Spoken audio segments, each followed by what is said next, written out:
you're gonna love him too. All right, he's in town. Thanks for coming. The man, the myth, yet again, the man, the myth. I like to say that because, but this time I'm being truthful.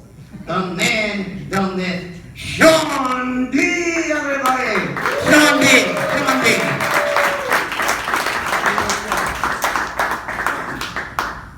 How we doing in Indianapolis? Yeah.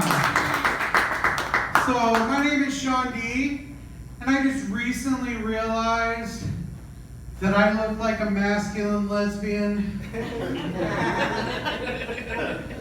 Most of my life I've dated women that were bisexual, and I'm just like, oh, that's a coincidence.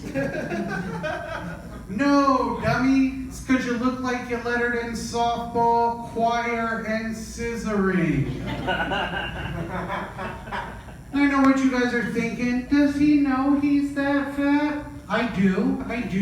And there's some negative things about it, like sure, I might die at a young age of diabetes.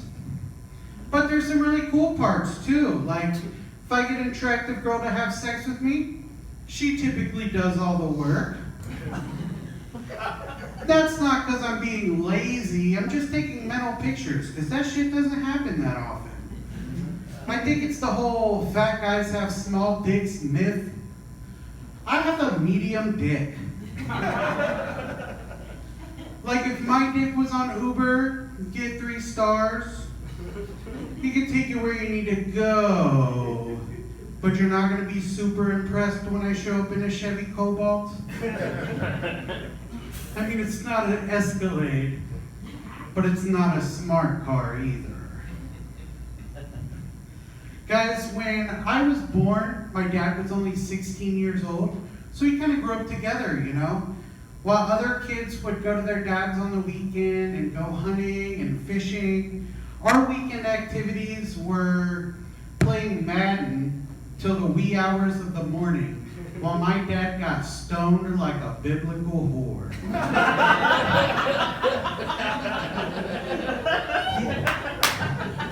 He even went as far as to call his bong his favorite son. And I know what you guys are thinking. Your natural reaction is to feel bad for me. Don't.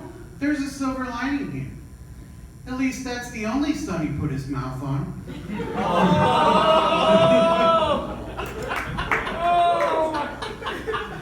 I'm sure it comes as no surprise to anybody here that I'm a big fan of Little Debbie. I really love all of them except one, Raisin Cream Pies. I think that's because I'm raising 6 of them bitches. 3 of them weren't even my cream.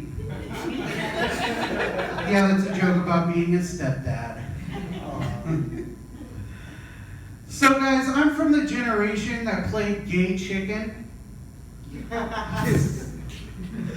Like, to prove we weren't homophobic, we would get right up to the line of being gay. So what I'm saying is, I haven't sucked a dick, but I definitely Lady in the Tramp to Dorito with a friend.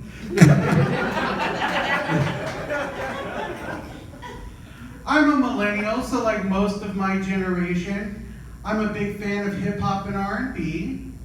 Big R. Kelly fan, just don't like his music.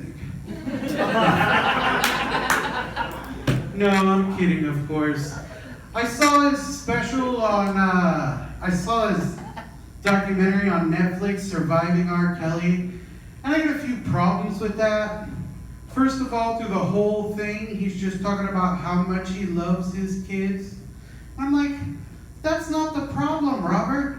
The problem is how much you love other people's kids.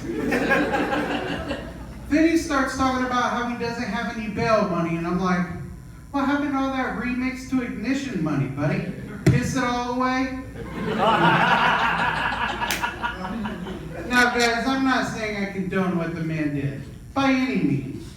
But I'm still probably going to listen to his music, because hell, I still go to mass, right? Right. I got one more for you tonight before I get out of here. My grandma is sadly on her way out, and I had to go visit her in the hospital, and I really dreaded it because I knew that she's not a big fan of millennials. And of course, she started in on me right away. I get to the hospital, and she's like, "You millennials are all so lazy. Most of you still live at home." And I'm like, "Yeah, Grandma, down payment for a house isn't $45 anymore."